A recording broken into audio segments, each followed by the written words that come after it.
Bismillahirrahmanirrahim. Alhamdulillahi rabbil alamin. Allahumma salli wa sallim wa barik ala Muhammad wa ala ali Muhammad. Allahumma inna nas'aluka ilman nafi'a wa rizqan tayyiba wa amalan mutaqabbala. Rabbana taqabbal minna innaka antas sami'ul alim. Allahumma iftah lana kulla khair wa yassir lana kulla umur. Amin ya rabbal alamin.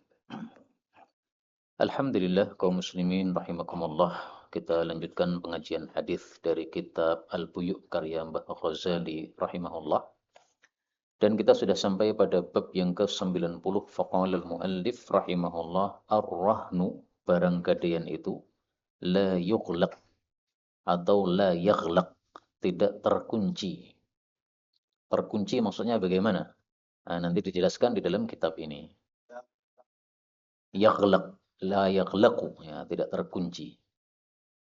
Dari Abu Hurairah radhiyallahu anhu bahwasanya Rasulullah sallallahu alaihi wasallam bersabda, la yaghlaqu, tidaklah terkunci ar-rahnu, barang gadaian itu. Rawahu Malik, diriwayatkan oleh Imam Malik dan Ibnu Majah. Berarti sahih, Pak. Karena Imam Malik semua hadisnya sahih. Kalau Ibnu Majah tidak semuanya sahih. Wali Syafi'i, kemudian riwayatnya Imam Syafi'i ini lebih lengkap. La yaghlaqu, tidaklah terkunci ar-rahnu, barang gadaian min sahibihi, dari pemilik barang tersebut. Alladzi, yang telah rahanahu, menggadaikannya. Lahu, nah ini tafsirannya ya. Lahu, bagi dia, ghunmuhu, tambahannya atau ghanimahnya. Wa alaihi, dan atas tanggungan dia, ghurmuhu, kekurangannya. Jadi maksudnya, kalau saya pinjam dari antum 1 juta, kemudian saya gadaikan ini HP. Nah, HP ini tidak bisa terkunci dari saya. Dengan kata lain, tidak bisa otomatis jadi milik antum ketika saya tidak bisa melunasi utang 1 juta. Jadi misalnya 1 juta dikembalikan dalam 1 bulan. Sudah 1 bulan saya tidak bisa mengembalikan. Nah, tidak bisa kemudian panjenengan langsung menguasai HP ini. Berarti HP-mu jadi milikku, nggak bisa. Berarti HP-mu takdol, nggak bisa ya. Itu tetap HP saya. Ada terus untuk melunasi hutang. Nah, solusinya HP ini dijual. Kemudian untuk melunasi hutang saya tadi. Anggaplah jatuhnya 1.500.000. Nah, berarti saya kan masih punya uang 500. Kemudian 1 jutanya untuk melunasi hutang tersebut. Itulah makna dari la yaghlaq, tidak terkunci. Yang boleh menjual adalah pemiliknya, tapi boleh menyerahkan kepada pembawanya. Saya akan menjual, tapi juga panjenengan silahkan menjual dengan harga sekian, misalnya begitu. Ya berarti dia membantu saya, nggak apa-apa. Tapi haknya tetap milik saya. Berarti penetapan harganya juga dari saya. Sita nggak bisa. Kalau biasanya gimana, Pak? Gade-gade yang ada itu? Nggak tahu ya. Langsung, langsung otomatis begitu. Oh ya, itu yang salah. Itu yang dimaksud oleh Nabi ini, layak lak, tidak terkunci, nggak boleh otomatis pindah tangan, kepemilikan nggak bisa. Terus seandainya saya misalnya menggadai ke antum 1 kambing, kemudian kambingnya itu ketika di rumah antum melahirkan, nah itu anaknya kambing milik siapa? Milik saya. Itulah yang dimaksud lahu ghunmuhu, bagi saya tambahannya. Tambahnya itu beranak pinak. Terus kalau kambingnya mati, ya, wa alaihi ghurmuhu, yang nanggung saya, Pak, bukan panjenengan. Pripun, Pak? Nah, kalau ngopeni itu masalah lain. Maksudnya, saya gade ke antum, terus antum ngopeni. Kalau antum ngopeni, antum boleh ngambil susunya. Kemarin seperti yang kemarin sudah kita bahas. Ya. Tapi seandainya saya yang ngopeni, ya, berarti panjenengan tidak bisa dapat apa-apa. Hanya bisa dapat anunya saja, ya, susunya saja. Tidak bisa mendapatkan anaknya, Pak. Karena anaknya itu termasuk gunmun. Nah, gunmun itu adalah miliknya si pemilik kambing tersebut. Oke.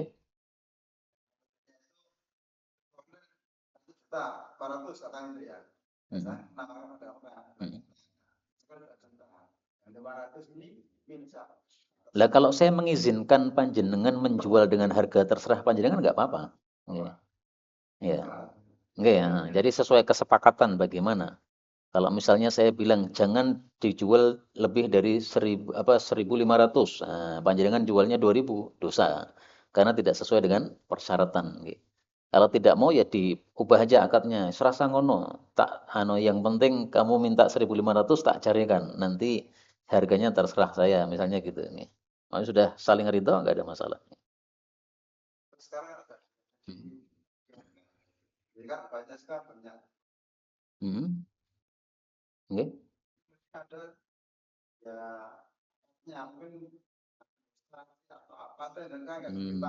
Gini, gini.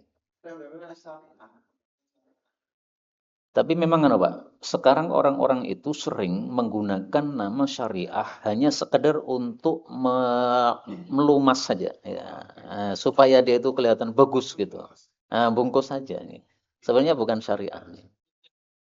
Bukan seudon, sesuai fakta, Pak. Sesuai fakta, betul.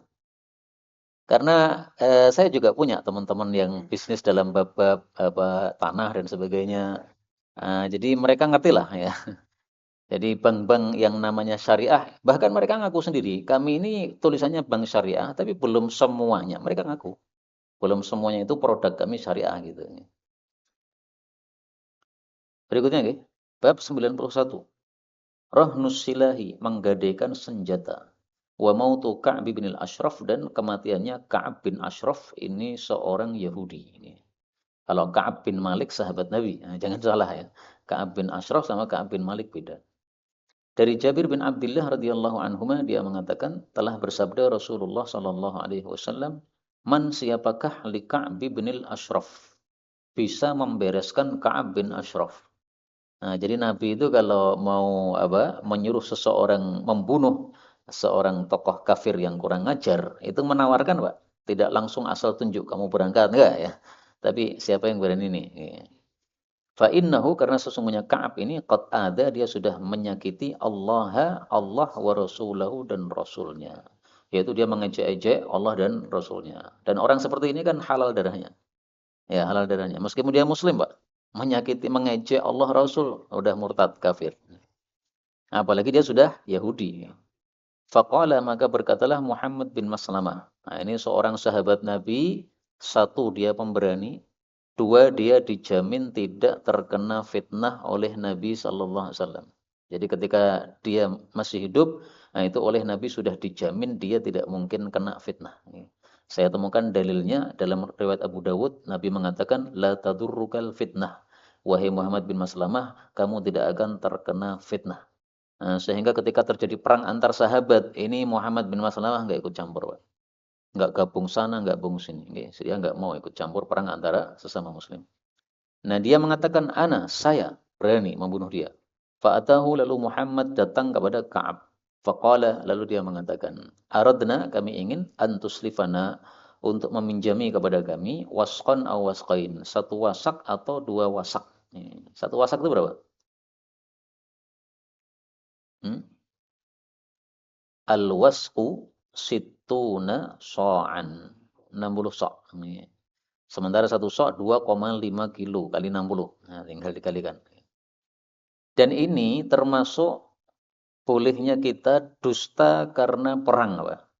Ini termasuk perang karena ingin membunuh si Ka'ab tadi. Nah, sehingga dia pura-pura pengen utang, padahal nggak pengen utang. Faqala, maka Ka'ab mengatakan, irhanuni, gadaikan kepadaku nisa'akum, istri-istri kalian. Orang ajar kan? Kalau mereka mengatakan, kaifa narhanuka, bagaimana kami gadaikan padamu nisa'ana, istri kami. Wa anta ajmalul Arab, sementara kamu itu orang paling gantengnya Arab. Maksudnya apa? Kami khawatir istri kami nanti kecantol sama kamu. Ya. Ini juga pura-pura, Pak. Apakah betul dia paling ganteng? Belum tentu. Kalau dibandingkan Nabi Muhammad, jelas enggak. Jelas enggak paling ganteng. Kalau dia mengatakan, farhanuni, kalau begitu gadaikan kepadaku abna'akum. Ini yang kedua ya, anak-anak kalian. Yang pertama tadi nisa, ya, cewek. Kalau mereka mengatakan, kaifanarhan, bagaimana kami gadaikan abna'ana, anak-anak kami. Fayusabbu ahaduhum, lalu dicela salah satu mereka. Fayuqalu, lalu dikatakan, ruhina biwasqin. Anak ini pernah digadai dengan nilai satu wasak atau dua wasak. Hadza 'arun 'alaina. Ini aib bagi kami kalau begitu nih. Walakinna akan tapi kami narhanuka, kami akan menggadaikan padamu al-la'mah, senjata. Nah, di sini mulai semestinya kalau dia pinter, wah iki kita emeh membunuh saya ini, mestinya begitu ya. Tapi dia tidak muncul firasat. Wah. Yang muncul firasat itu istrinya. Istrinya sebenarnya melarang ya. Jangan, jangan nih, ini nanti akan dibunuh ya. Dia bilang, "Oh, saya ini pemberani, nggak ada masalah. Mau saya ditantang apa, duel pun saya berangkat ya gitu." Siapa? Hah? Ka'ab kafir. Muhammad Maslamah sahabat. Hmm. Oh ya, ya. Ha, ha, ha. Makanya tidak hanya sahabat, Pak, tapi malah ada hubungan khusus. Kalau Sufyan, berkata Sufyan, al-la'mah itu adalah as-silah, yaitu senjata. Fawa'adahu lalu dia menjanjikan kepadanya ayatiyahu untuk mendatanginya faqataluh lalu mereka pun membunuhnya. Nah, membunuhnya ini pun juga dengan tipu daya lagi. Pura-pura mencium bau parfum. Ya. Dan dia mengatakan nanti kalau kepalanya sudah saya tangkap, kalian bunuh. Ya. Dan dia pakai kode. Ya. Yaitu kodenya misalnya mengatakan, misalnya begitu. Ya. Nah, maka kode-kode seperti ini nggak ada masalah, kita gunakan dalam rangka untuk mencapai suatu kebenaran yang ingin kita capai. Thumma kemudian atau Nabi mereka datang kepada Nabi Shallallahu Alaihi Wasallam fa akhbaruh lalu mereka mengabari beliau muttafaqun alaih. Nah, ini menunjukkan bahwa kalau kita ditugasi sesuatu, kalau udah selesai itu lapor, jangan diam saja. Karena kalau diam saja ini berarti kurang adab kepada orang yang sudah mengutus kita. Adapun yang berkaitan dengan bab pada kalimat nurhinukal la'nah, narhanukal la'nah. Kami gadaikan padamu senjata. Berarti boleh menggadaikan senjata itu. Dan di sini seandainya tidak ada hadis ini, seandainya, boleh nggak kita gadai senjata? Kenapa? Bukan, seandainya tidak ada hadis. Kalau ada hadis kan jelas, ada hadis ya udah itulah dalil. Seandainya tidak ada hadis ini, nggak ada dalil yang lain. Nah, ada kaidah al-aslu fil muamalah al-ibahah. Hukum asal dalam bab muamalah boleh. Sehingga sebenarnya nggak perlu dalil, Pak. Lah kalau memang nggak perlu dalil, kenapa di sini Mbah Ghazali menulis judul bab gadai senjata? Ya inilah ahli hadis. Ahli hadis begitu. Setiap menemukan dalil itu ditampilkan. Karena keinginan ahli hadis itu apapun yang kita lakukan sebisa mungkin ada riwayat. Sampai Imam Sufyan mengatakan kalau bisa jangan garuk kepala kecuali ada dasar asarnya. Kamu kok garuk kepala kenapa? Nah, boleh kita apa namanya kembangkan ya. Jangan udah upil kecuali kalau ada dalilnya, Pak. Ada nggak dalilnya, Pak? Kalau nggak usah. Ya. Nah, itu teorinya ahli hadis gitu ya. Supaya mereka itu betul-betul mengamalkan sesuatu itu ada sumbernya, ada dasarnya. Ya sebenarnya tetap hukumnya tetap mubah. Ya. Berikutnya abu bab tentang ad-dhamani monggo monggo.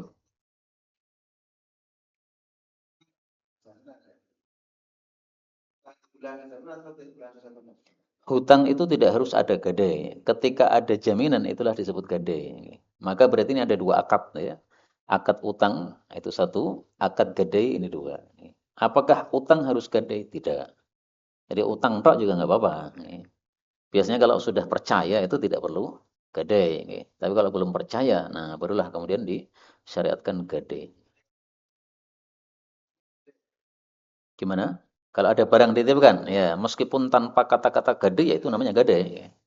Karena tujuan dari gadai adalah tausiqu dainin bi'ainin. Kemarin ya, mengikat utang dengan barang.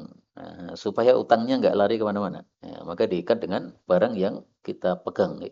Sehingga seandainya dia lari, kita bilang, loh, barangmu cek, tak boleh. Melu ngoneng di. Nah, supaya dia nggak lari. Kemudian bab berikutnya tentang doman, menanggung wal kafalah dan menjamin. Atau dibalik juga boleh ya. Abdoman menjamin al kafalah menanggung. Bab 92.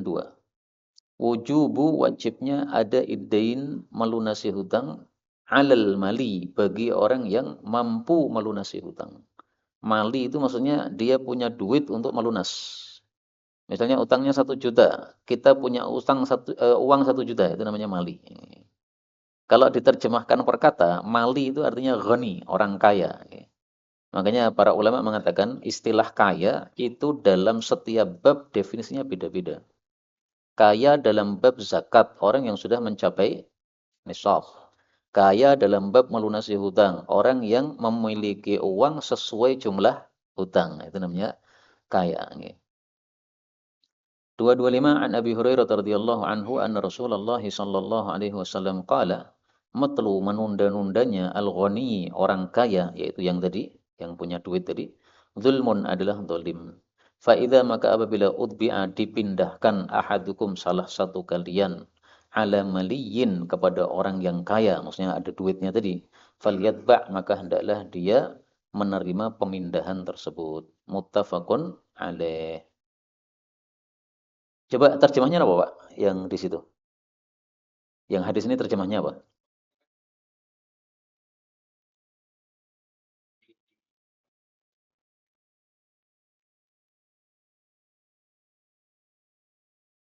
Ya, berarti terjemahnya sudah tepat nih. Karena saya khawatir utbi'a diartikan diikutkan ya, padahal maksudnya dipindahkan. Yang dimaksud matel atau istilah lainnya adalah layun ya. Itu adalah menunda-nunda tidak segera membayar padahal sudah jatuh tempo.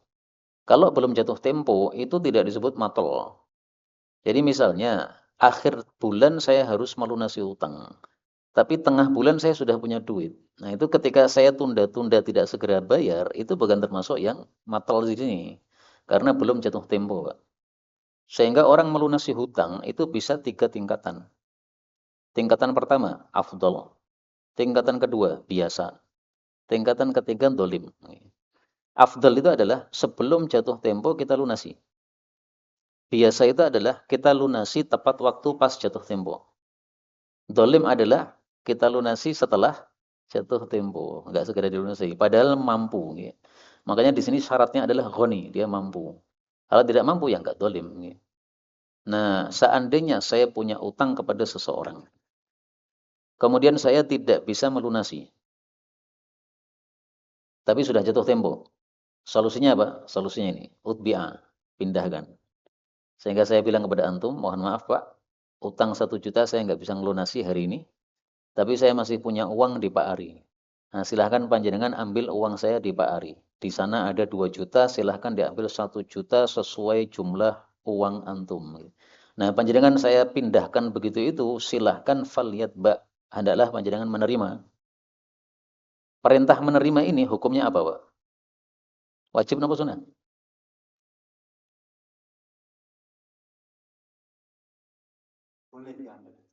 Menurut jumhur sunnah.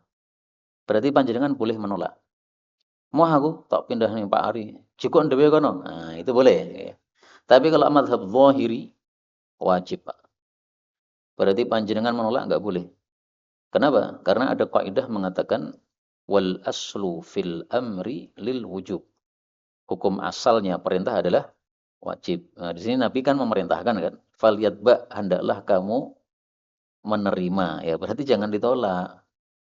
Sehingga silahkan datang ke Pak Ari karena dia membawa duit saya 2 juta. Ya. Tapi syaratnya itu adalah orang yang saya tunjuk itu mali, dia kaya. Jadi saya nunjuk Pak Ari. Pak Ari itu harus memang punya uang 1 juta yang antum miliki tadi. Seandainya Pak Ari tidak punya itu, saya pindahkan ke antum ke sana, nah itu saya berarti yang zalim. Karena sama dengan mempersulit orang lain. Ya, Pak Ari punya uang saya. Uang saya kan. Tapi kalau dia nggak punya duit, sama aja toh. Panjenengan saya pindah ke sana, sampai sana ngaplor itu apa-apa. Ya makanya. Maka syaratnya menurut para ahli fikih dua, Pak. Syarat pertama, orang yang saya pindahkan tadi, contohnya Pak Ari, itu syaratnya dia harus mali, harus kaya, harus punya duit. Syarat yang kedua, dia harus orangnya mudah, tidak susah. Kalau dia itu duitnya banyak, tapi dia susah, sehingga panjenengan datang ke sana paling gur DKI duit 2.000, maka ini tidak berlaku hukum apa istilahnya itu adalah hawalah. Ya. Hawalah itu memindahkan penagihan hutang. Yang saya mindahkan, karena saya mindahkan kepada orang yang tidak akan memberikan. Sama saja nggak ada gunanya. Padahal tujuan dari memindahkan ini supaya haknya panjenengan kembali kan itu. Ini maksudnya dalam bab ta'awunu 'alal birri wat taqwa. Jadi ajaran-ajaran Islam ini kalau kita cari bab-bab ta'awunu 'alal birri wat taqwa sangat banyak sekali contohnya. Salah satunya adalah ini. 226 an Ibnu Umar radhiyallahu anhuma. Kita cepetin aja nih karena mendekati Ramadan pengennya segera khatam gitu. Dari Nabi Shallallahu Alaihi Wasallam bersabda, "Matlul ghani dzulmun, wa idza uhilta dan jika engkau dipindah ala maliin kepada orang kaya fatba'hu, maka hendaklah kamu terima dia. Wala tabi dan janganlah kamu menjual bai'ataini dua jual beli fi bai'atin dalam satu jual beli." Hadis riwayat Tirmidzi. Ini dulu udah pernah kita bahas, Pak. Dua jual beli dalam satu jual beli. Yaitu istilah lainnya adalah bai'ul inah. Bai'ul inah itu adalah riba yang dibungkus dengan jual beli. Kalau panjenengan pinjam ke saya 1 juta mengembalikan 1.100.000 kan riba. Nah, supaya tidak riba maka diubah sebagai jual beli. Panjenengan saya tawari HP saya ini yaitu harganya 2 juta. Tapi panjenengan nggak punya duit, berarti panjenengan kredit. Setelah ini terbeli 2 juta, berarti panjenengan punya utang kepada saya 2 juta, saya beli lagi nih HP ini 1 juta. Terus saya bayar langsung cash 1 juta. Berarti panjenengan pergi membawa duit 1 juta, tapi masih punya utang kepada saya 2 juta. Sebenarnya kan sama aja kan? Sama saja panjenengan utang ke saya 1 juta, nanti harus kembalikan 2 juta. Tapi dibungkus dalam jual beli, yaitu namanya bai'ataini fi bai'ah. Dua jual beli dalam satu jual beli. Jual beli pertama saya jual HP secara kredit. Jual beli kedua saya beli HP secara kontan. Butuh duit. Ini tafsiran pertama. Tafsiran yang kedua. Si'raini fi sil'atin. Dua harga dalam satu barang. Tetapi ini haram apabila belum ditetapkan mana yang kita pilih. Apakah harga kredit ataukah harga kontan. Kredit 2 juta, kontan 1 juta. Kemudian saya ambil barang tapi belum jelas mana yang dipilih. Harga kredit atau harga kontan. Ini enggak boleh. Kalau udah dipilih kreditnya, nah boleh. Atau dipilih kontannya, enggak ada masalah, bebas. Ini yang dilarang oleh Nabi. Sehingga kalau model pertama, ini haramnya karena dia melakukan helah tipu daya. Ya. Padahal tujuannya riba.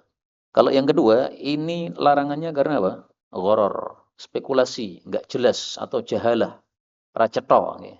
Yang dipilih yang mana nggak jelas. Nih. Harus jelas. Karena kadang-kadang gitu Pak, sesama teman itu akhirnya jadi nggak jelas. Seperti salah satu teman tuh ada yang beli pintu ya, kepada teman juga. Berapa pintu ini? Murah Pak. Nah, dikira murah itu murah tenan itu. Ternyata setelah pintunya jadi, 2 pintu itu suruh membayar 22 juta Pak. Satu pintunya 11 juta. Langsung denger-denger gitu nih. Nah, saya ketika diberitahu saya bilang, panjenengan salah. Kenapa? Karena harga gampang itu bukan harga. Gampang, murah, itu bukan harga itu. Harga itu harus dinominalkan. Dia mengatakan murah, murah menurut versi ini sopo. Sekarang pintu 22 juta itu menurut panjenengan mahal apa murah, Pak? Yang coroku tak bayar. Kayak ngapusi aku ya. 22 juta padahal apa ngomongin murah. 22 orang murah meneh. Pintu kok 22 juta. Nah itulah apa kadang-kadang itu gara-gara teman, Pak. Malah salahnya di situ. Tapi menurut saya ya karena ini tadi ya tidak pakai syariat akhirnya jadi kekacauan ya. Enggak ditentukan ya. Bab berikutnya bab 93. Dhaminu dainil mayyit. Orang yang menanggung hutangnya mayit. 227 dari Salamah bin Aqwa radhiyallahu anhu. Salamah ini terkenal ahli lari sehingga kalau dia lari dengan kaki itu bisa mengalahkan kecepatan kuda dan unta. Dia mengatakan kuna adalah kami julusan duduk-duduk indan Nabi di hadapan Nabi sallallahu alaihi wasallam tiba-tiba utia didatangkan bijanazah seorang jenazah. Faqalu mereka mengatakan shalli 'alaiha, salatkan terhadap jenazah ini. Faqala Nabi bertanya, hal 'alaihi dain? Apakah atasnya ada hutang? Karena kalau ada hutang beliau enggak mau nyalatkan. Bukan berarti hutang haram ya, tapi untuk tahdzir supaya orang tidak mudah-mudah utang, itu maksudnya. Qalu mereka mengatakan, la, enggak ada. Qala beliau bertanya, fahal taraka syai'an? Apakah dia itu meninggalkan sesuatu, maksudnya warisan. Kalau mereka mengatakan, la, tidak juga. Fasalla alaih, lalu beliau salat terhadap jenazah tadi. Ini pertanyaan yang kedua, fungsinya apa ini? Apakah dia meninggalkan warisan? Dijawab, tidak. Lalu beliau salat. Mungkin maksudnya Nabi adalah, kalau dia meninggalkan warisan, maka segera dibagi untuk ahli warisnya. Mungkin yang beliau maksud begitu. Ya. Karena beliau tidak menjelaskan ini, kenapa beliau bertanya begini.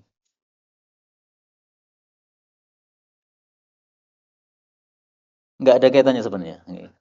Karena kalau dia punya warisan atau tidak punya warisan sama aja, ya tetap disolatkan oleh Nabi. Karena yang intinya di hutangnya tadi. Thumma kemudian utia didatangkan lagi bi janazatin ukhra, jenazah yang lain. Faqalu mereka mengatakan, ya Rasulullah, salli 'alaiha, salatkan dia. Qala beliau bertanya, hal 'alaihi dain? Apakah dia punya utang? Qila na'am, dijawab iya. Ini boleh dibaca na'im ya, dua qiraah. Qala beliau bertanya lagi, fahal taraka syai'a? Apakah dia meninggalkan warisan? Qalu mereka mengatakan, thalathata dananir, 3 dinar. Alias apa? 3 dinar ini bisa melunasi utangnya, itu maksudnya. Tapi seandainya 3 dinar ini tidak bisa melunasi utangnya, ya sama, enggak disolatkan oleh Nabi. Fasalla 'alaiha, lalu beliau mensolatkannya, alias karena utangnya tadi bisa dilunasi dengan warisan. Thumma kemudian utiya bitsalitsah, didatangkan jenazah ketiga. Mereka mengatakan sholli 'alaiha, salatkan. Beliau mengatakan hal taraka syai'a, apakah meninggalkan sesuatu warisan? Qalu mereka mengatakan tidak. Qala fahal 'alaihi dainun, apakah dia punya utang? Qalu mereka mengatakan thalathatu dananir, 3 dinar. Nah, jadi kebalik dengan tadi ya. Kalau tadi warisannya 3 dinar, sekarang utangnya yang 3 dinar. 3 dinar ini kalau mau dirupiahkan berapa sekarang, Pak? Hmm?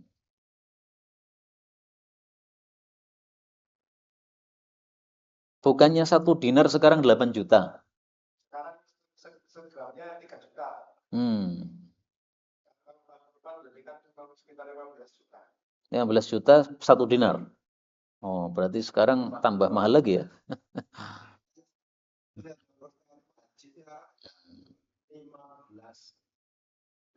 Hmm. Baik, saya ngikuti antum tadi ya. 1 dinar 15 juta. Berarti berapa? 45 juta. Lumayan nih, Pak. Bisa beli dawet seabrek nih. 45 juta ini. Qala beliau mengatakan sallu ala sahibikum. Salatkan sahabat kalian ini. Ini menunjukkan apa? Beliau tidak mau mensalatkan. Tapi para sahabat tetap wajib mensalatkan. Karena itulah dalam kasus ada orang bunuh diri, kemudian Nabi tidak mensalatkan, itu bukan berarti tidak ada yang mensalatkan. Tapi beliau tidak mensalatkan, tapi para sahabat disuruh mensalatkan. Sama dengan orang yang utang ini tadi. Qala Abu Qatadah, berkata Abu Qatadah, "Shalli alaihi, salatkan kepadanya ya Rasulullah, wa alayya, dan atas tanggunganku dainuhu, utang dia." Nah, ini yang berkaitan dengan babnya tadi. Babnya adalah dhamin dainil mayit, orang yang menanggung utangnya mayit. Maksudnya apa? Penanggung utangnya mayit ini tidak harus kerabat si mayit. Karena dalam kasus ini Abu Qatadah ini hanya sekedar tetangga, nggak ada hubungan kerabat sama sekali. Karena itulah dalam masalah yang lain diperselisihkan oleh para ulama. Misalnya orang berkorban untuk si mayit. Nah, ini sebagian ulama berpendapat harus ada wasiat dari si mayit. Kalau tidak ada wasiat dari si mayit, tidak sah. Nah, bagi yang mengatakan sah, dasarnya ini. Ini kan mirip, Pak. Yaitu utang, dilunasi tanpa ada pesanan dari si mayit. Nanti tolong kalau saya mati dilunasi, enggak ada pesanan begitu. Abu Qatadah sukarela sendiri dia. Fasalla alaih, lalu Nabi pun mensalatkan jenazah tadi, hadits riwayat Bukhari. Dan ini sekaligus menunjukkan fadilahnya Abu Qatadah. Dia memang kaya, tetapi dia dermawan. Sehingga dia rela melepaskan uang 3 dinar, 45 juta untuk tetangganya yang mati tidak punya warisan. Tidak meninggalkan warisan. Kemudian kemarin saya ngaji sama Syekh Wunis ya. Itu beliau menjelaskan bahwa kalau ada seorang mati meninggalkan hutang, itu tidak wajib ahli warisnya melunasi hutangnya bapaknya. Hanya sunnah saja. Kenapa? Kata beliau, la taziru waziratun wizra ukhra. Orang itu tidak menanggung tanggungannya orang lain. Jadi kalau misalnya bapak kita mati meninggalkan warisan, alhamdulillah Pak, kita dapat. Kalau beliau mati meninggalkan utang, sementara warisan beliau tidak mencukupi untuk melunasi hutang. Nah, itu tidak wajib kita sebagai anak melanjutkan pelunasan hutang. Ya kita bilang aja kepada yang ngutang itu. Ini hartanya Bapak warisan tinggal 30 juta. Panjenengan minjemi 50 juta. Ambillah 30, 20 enggak ada.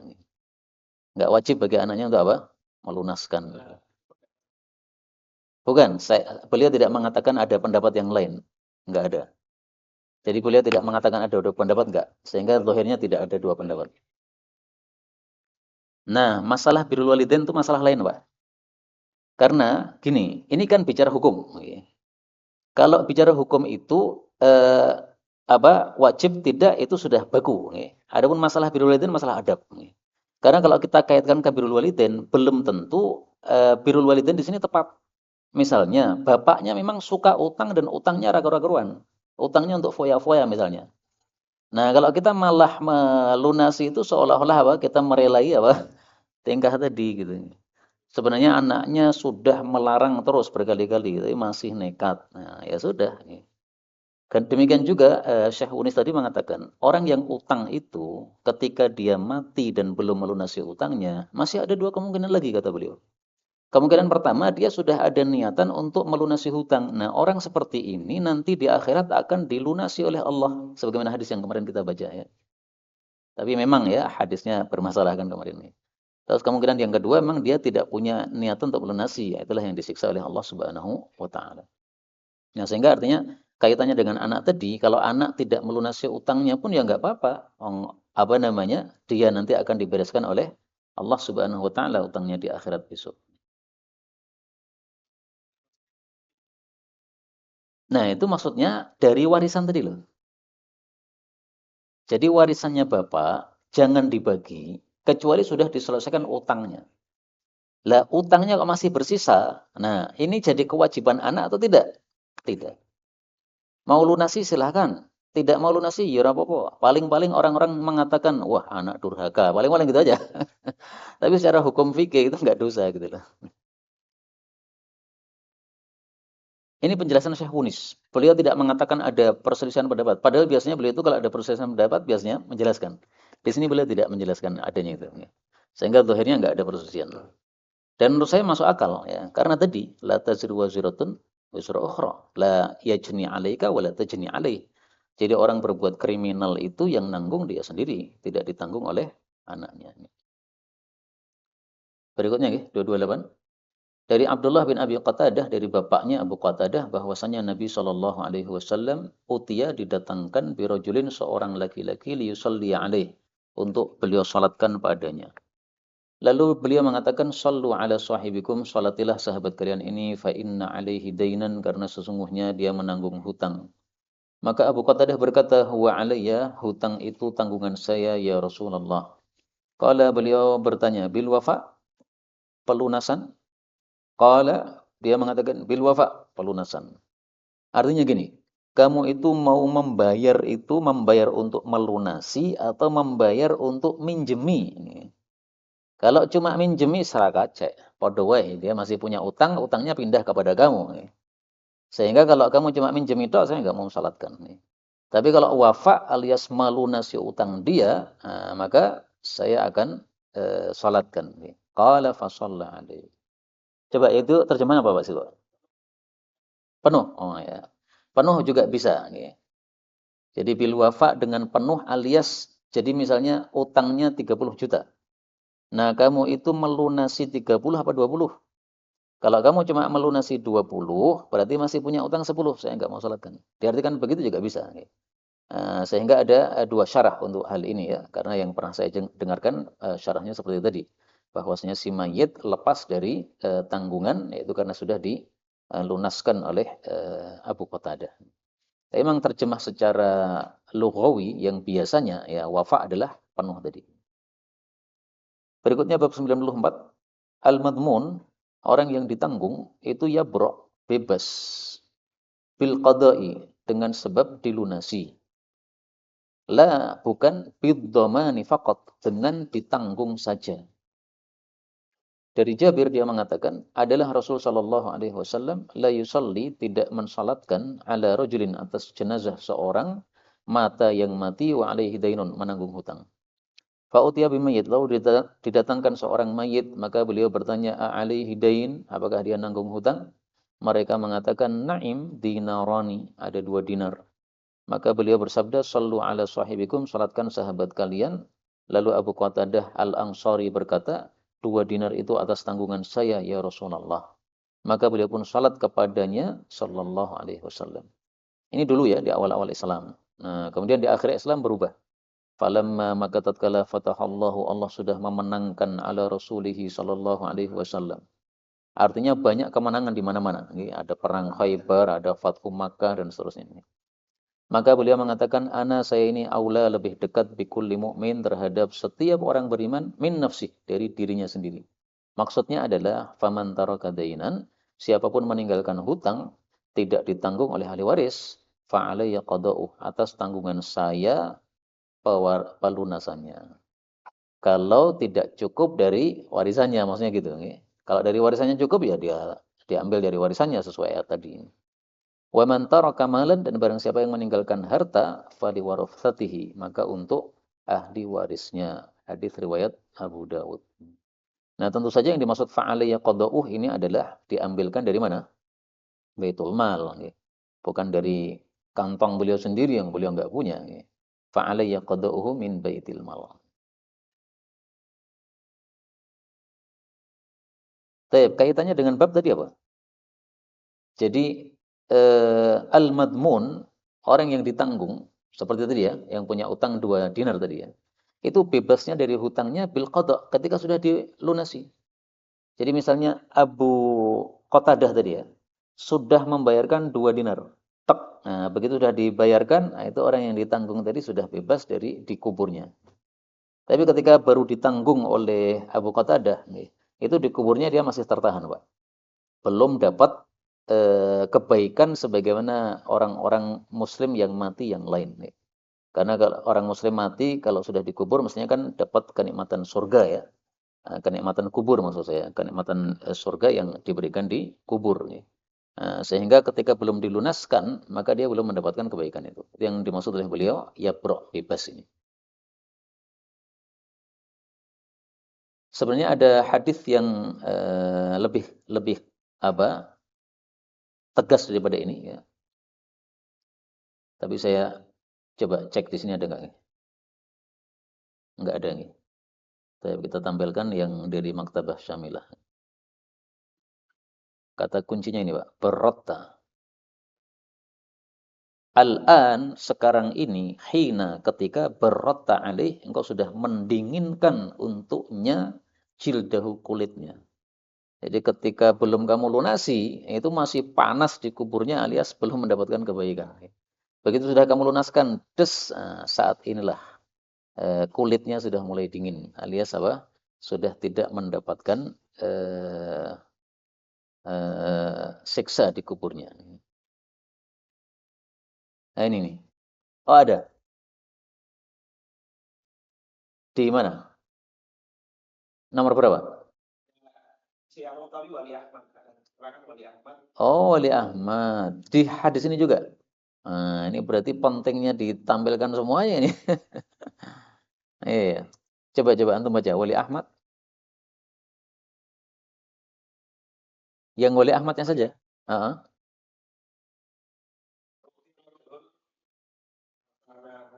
Hmm. Hmm. Hmm.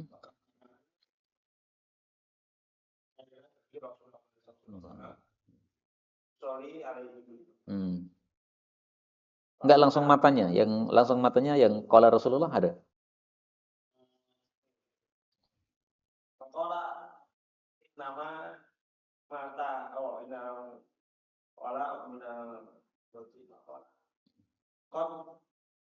Qad.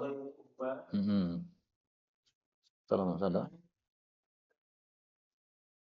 Baradat atau barota? Oh, baradat nih. Nah, kalau di sini kan barota. Barota engkau mendinginkan. Kalau barodat dingin. Sekarang jildun kulit itu mu'annas atau mudzakkar? Baddalnahum juludan ghairaha. Enggak, itu kalau itu jamak ya. Tayyib, kita langsung lihat di Ahmad aja ya. Harokatnya apa di sana? Musnad Ahmad. Ini yang ada harokatnya di sini sama di sini. Coba di harokatnya apa di sini? Di sini barodat nih. Sama dengan yang di Mbah Ghazal itu. Kemudian yang kedua juga barodat, tapi yang di sini berota. Ya saya kira dua-duanya bisa ya. Artinya jildun dianggap mu'annas. Oke lah, karena itu anggota tubuh manusia. Sebagaimana yatun, rijlun kan juga apa? Mu'annas ya. Nah, tapi kalau berota ya karena pelunasnya dia. Gitu. Sehingga dengan sebab dia lunasi itu menjadi dingin, apa namanya, kulitnya. Gitu. Nah, maka di sini boleh dibaca berota, au, atau berotot. Ini karena tidak ada syarah untuk Musnad Ahmad, Pak. Seandainya ada syarah, kita buka di syarahnya. Tapi nggak ada syarah, ya sudah. Secara lughawi saja kita menentukan bacaannya ini. Bab 95. Man wajada, orang yang mendapati aina malihi, zat dari hartanya, inda rajulin, pada seseorang. Jadi maksudnya saya menemukan HP saya yang hilang di tangan antum. Nah itu saya berhak nggak ngambil dari antum? Padahal antum ya beli HP-nya itu, Pak. 230. Dari Hasan dari Samurah bin Jundub atau Jundab dia mengatakan Rasul sallallahu alaihi wasallam bersabda, "Man wajada, siapa mendapati aina malihi, zatnya barangnya, inda rajulin, pada seseorang, fahuwa ahaqu bih, maka dia lebih berhak terhadapnya." Panjenengan jual HP. Ketika saya datang ke warung antum, saya kaget, loh, ini HP ku, Pak. Nah, itu saya lebih berhak, Pak. Lalu terus panjenengan kan rugi. Nah, caranya supaya nggak rugi, wayattabi'u, dan mengikuti al-bayy', si penjual, yaitu panjenengan, man ba'ahu, kepada orang yang menjual kepadanya. Nah, maka panjenengan cari yang kemarin jual HP kepada panjenengan. Kowe nemu HP suka ngendi? Wah, ini nggone usate kae. Nah, maka saya yang lebih berhak. Ini hadisnya derajatnya dhaif. Karena dhaif maka tidak bisa dijadikan sebagai hujjah. Saya ingin bertanya, panjenengan cocok enggak saya lebih berhak? Atau panjenengan cocok panjenengan yang lebih berhak? Saya yang punya barang, tapi panjenengan kan beli juga HP-nya. Gimana? Cocok yang lebih berhak saya atau panjenengan? Pemilik atau yang beli? Penjual berarti ya? Ya, bisa saja. Karena kan sama-sama kan? Kalau saya lebih berhak, berarti panjenengan yang mengejar kemarin penjualnya. Kalau panjenengan lebih berhak, berarti yang mengejar saya. Nah, sayangnya ini kan hadisnya dhaif. Karena hadisnya dhaif nggak bisa dijadikan sebagai hujjah. Nah, kita tampilkan bab berikutnya ini sebaliknya ya. Bab 96. Man wajada ma'lahu, orang yang mendapati hartanya inda rajulin, pada seseorang, ghairi muttaham, yang orang ini tidak tertuduh. Jadi panjenengan orang baik, tidak tertuduh pencuri HP. Tapi HP saya faktanya di panjenengan. Nah, gimana ini kasusnya? 231. Dari Usaid bin Hudair bin Simakdah bahwasanya Nabi Shallallahu alaihi wasallam qadha, memutuskan, annahu, bahwasanya, idza wajadaha, kalau seseorang mendapati barangnya, fi yadir rajul, pada tangan seseorang, ghairil muttaham, yang tidak tertuduh, maka ada dua pilihan. Pilihan pertama, fa in syaa, kalau dia mau, saya berarti ya, akhadhaha, dia mengambilnya, bimashtaraha, dengan harga yang dia membelinya. Nah, jadi panjenengan kemarin beli harga berapa? 1 juta. Ya sudah, saya tukar nih 1 juta. Kemudian HP saya ambil lagi.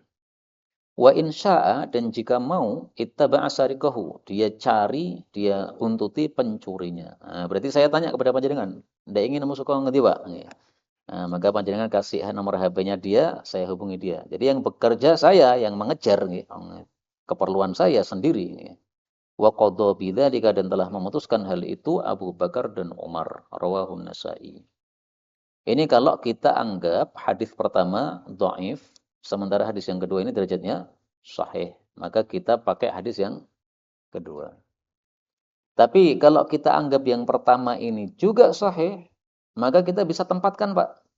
Yang hadis pertama ini rojulin yang apa? Muttaham, gitu. Jadi kalau orangnya tertuduh, wong tatunan dan memang terkenal suka maling, gitu.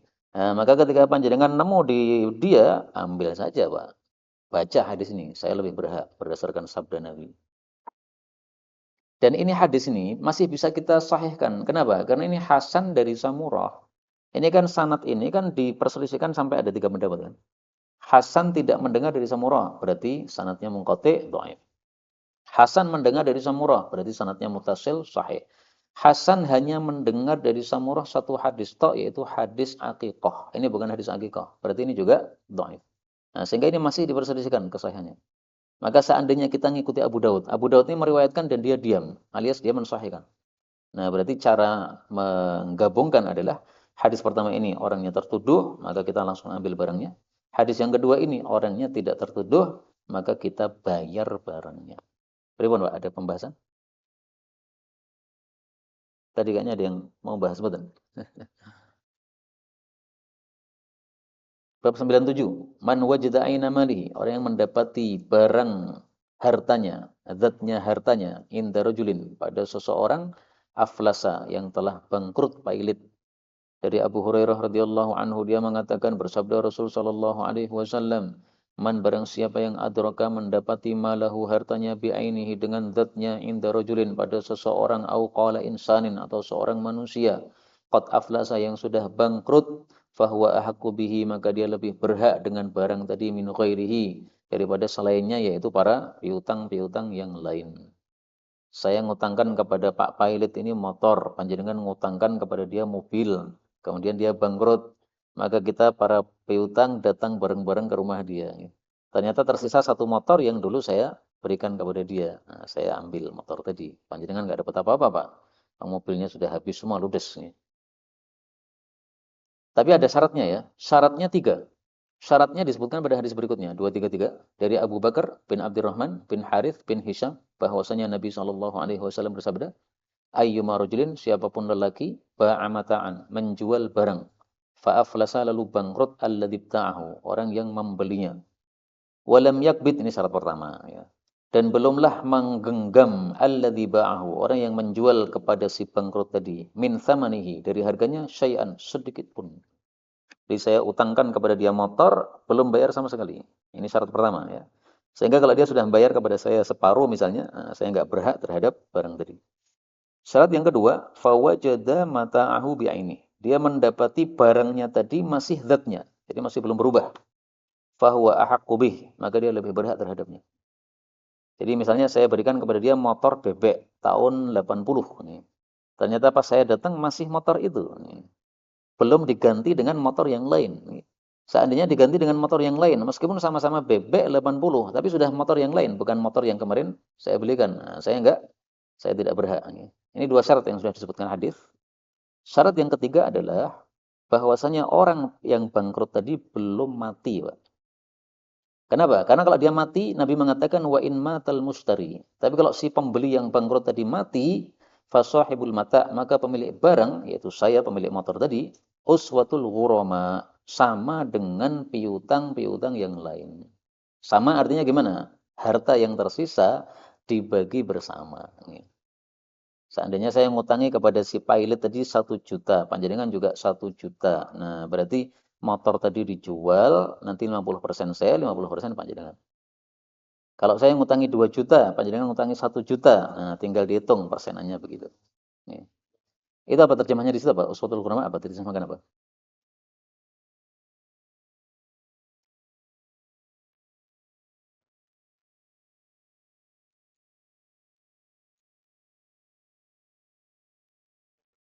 Nah, ini yang saya nggak cocok.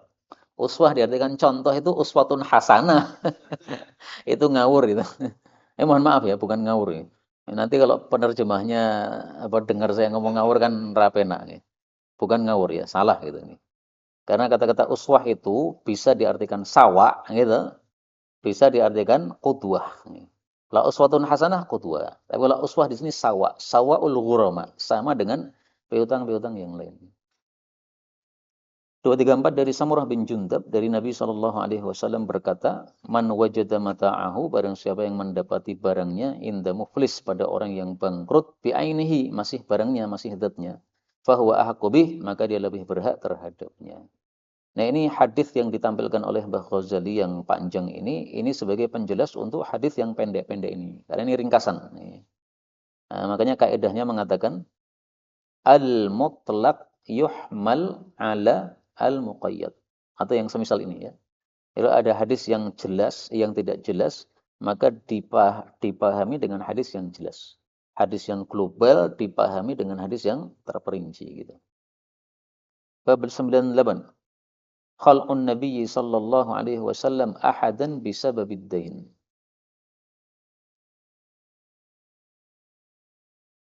Mencabutnya Nabi sallallahu alaihi wasallam seseorang dengan sebab hutang. Jadi maksudnya ada orang hutang. Kemudian dia dikeroyok oleh para piutang dan dia tidak bisa melunasi karena sudah bangkrut. Nah, saya ambil, saya selamatkan.